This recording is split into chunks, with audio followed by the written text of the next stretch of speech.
Mm-hmm. Yep. What's a fallen tree? A fallen oak. Or somebody cut This down. one right here, where it says, worker struck and killed by felled tree. What is a felled tree? Somebody cut it down. Somebody attempted to cut it down, and it has now fallen, but it is caught up by other trees. So basically it's released from the stump, however, it is now captured. If that happens, what should take place? Cutting down the branches. People should evacuate that area. Okay, people should be notified. We had an actual female arborist here in the state of Maine, and it's been several years now, but there was a fallen tree, which means it's been cut, but it is now trapped, and it cannot be taken down to the ground. She was a single mother. Her child was 8 years old. Nobody told anybody on the scene that there was a fallen tree. Okay? And when it actually let loose, it literally came down and impaled her into the ground. Ooh, brutal. So now, Did it kill her? yes, it did. But now think about that 8-year-old child. Did it get home? It has no family? No, Was it killed? baby. What is? Stop. What happened? It was a woman, single mom, in her mid-20s that was actually working out there in arbors, cutting down trees. It was fallen, fell, and it didn't actually go all the way down to the ground. Nobody let them know in this radius to be safe or safer, and it let loose and it came down and crushed her. So what about that kid? Parentless. So what? I don't know. So, could that have been prevented though? Is this fatality right here? Absolutely. Let's take a look at another one. Worker fatally crushed by boom arm. Could that have been prevented?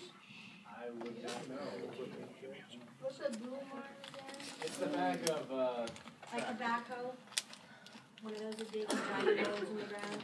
They rotate. You see them moving? Yeah. Move. Okay. How about a worker falls from scaffolding? What's scaffolding? Scaffolding are these floors basically that are erected with straw. It literally is think of a pipes, okay, that literally have platforms going across so that people can work on elevated surfaces. You see this a lot where there's building construction on the outside. They'll actually have these platforms erected where people can work on. There should have been like a fencing or something around it so they didn't fall off. Scaffolding isn't usually the most stable thing in the world sometimes. That's the Or like hooked on to something. They're supposed to have railings. If the railings weren't there, do you not think somebody could fall?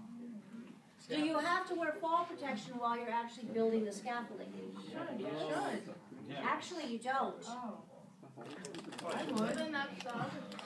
So, I'm not sure. This one right here. Worker engulfed when grain bin wall collapsed. Could that have been prevented? I don't know. See, now that's the structural integrity of a structure. And if it isn't analyzed and looked at, there possibly may not be a way to actually prevent it. So that right there is something that probably could not have been prevented. Unless they have requirements once a year to empty all of the grain bins and literally do a structural inspection to make sure the integrity is not going to collapse. As a worker installed home security. That's just a freak accident. Let's see. Worker killed in fall when scissor lift tipped over. What would allow a scissor lift to topple over? So mishandling. Unbalanced. Unbalanced ground. Wind. Different, could be wind conditions. Dumbass operator. It could, don't always have a lot of equipment up there while you're working on scissor lifts. Usually it's just 2 people. So, but yeah, we'll take a look at some. Could that possibly have been prevented? Okay. So, another thing that I just went into for OSHA information. So every year, OSHA expects there to be things that go wrong within certain jobs or with equipment. So they have the 10 list of most frequently cited safety standards.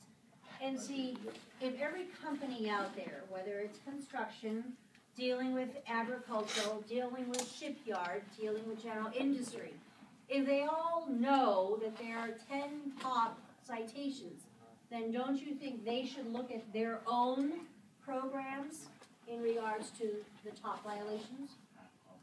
You would think that they would, okay? So, we'll take a look at them. There's a lot of different categories. Now, one of them is fall protection. That's what we're talking about today. So whether or not people are wearing harnesses, not wearing harnesses, not wearing lanyards, right? Possibly not having any railing up there, which we'll talk about. And then we have hazardous communication. Who can remember what that is? We have several books hanging on a wall here within this facility. Instruction. Yes, sir. Safety data sheets. The safety data sheets, absolutely right. Okay? So, why would it be one of the top 10?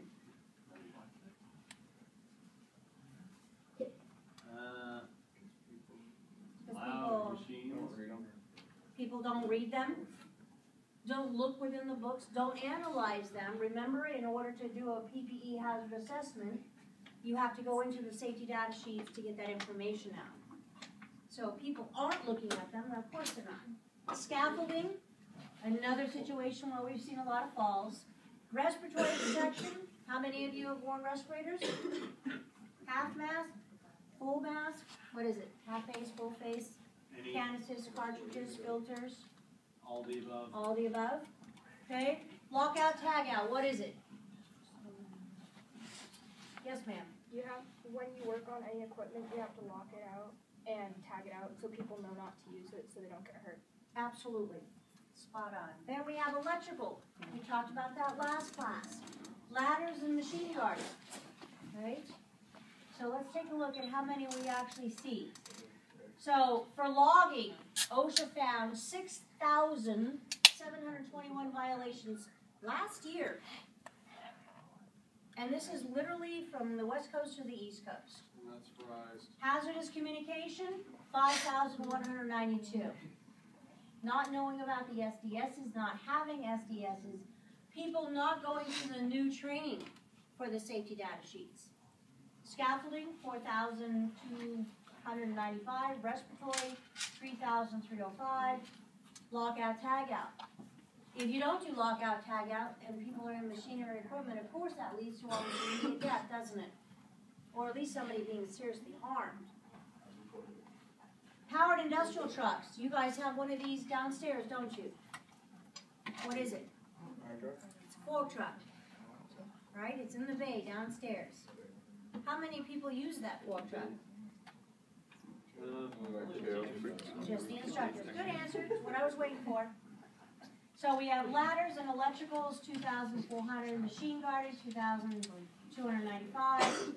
So not too bad. But they're expected that in 2016 they're going to be about the same.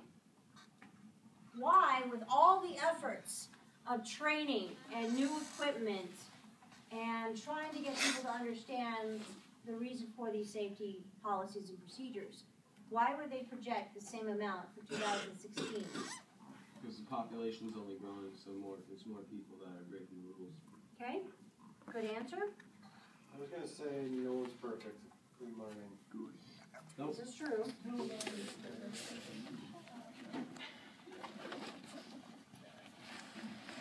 Today is certainly Monday.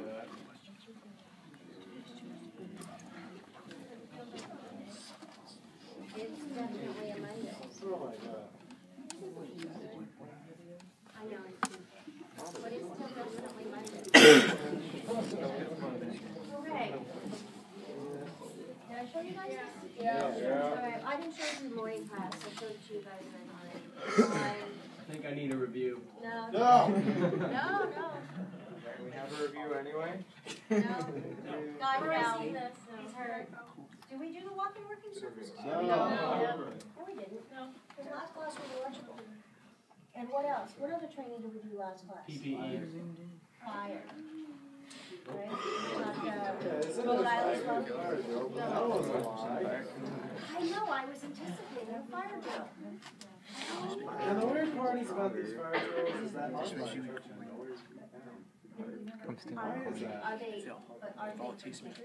Like literally for instruction for students? I don't know where they go. That's the weird Alright.